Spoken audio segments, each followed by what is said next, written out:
So ito na yung Big's Burger. Ano siya eh, parang cross between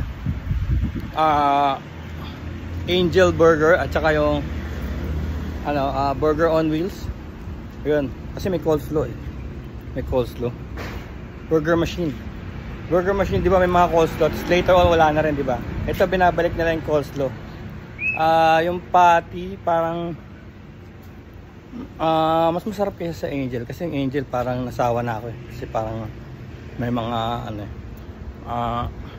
alam mo na, dahil sa inflation ngayon, di ba may mga halo na, may mga standards na, kaya hindi na siya burger na burger.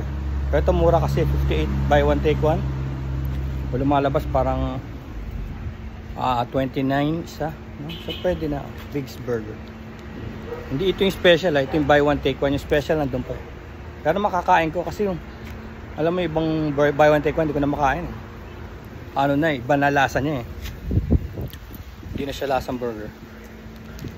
Ultimo yung mga paborito ko, nagbago na sila. Kahit yung mga Boyong Burger o yung Burger King, di ba? Burger King, makikita mo talaga kung talagang lagi kang nandun.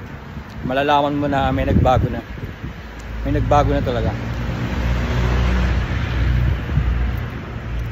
Due to inflation yun. Pero ito dahil may ano pa rin, meron pa rin coleslaw.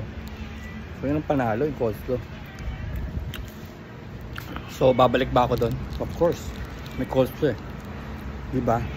May nangyari ngayon, diba? Yung mga gulay. Diba sa panahon ngayon, sobrang inflation. Yung mga gulay, yung mga sili, mga bawang sibuyas, no? Sobrang mahal. Kaya hindi sila naglalagay ng mga gulay sa mga produkto. Us being agricultural country, no? Magugulat ka. Hindi tayo makapag-produce ng mga sarili nating bawang sibuyas, no? Sad, no? Pero okay to. May franchise to. Tignan nyo, nakita natin sa video, may franchising. Magandang business to.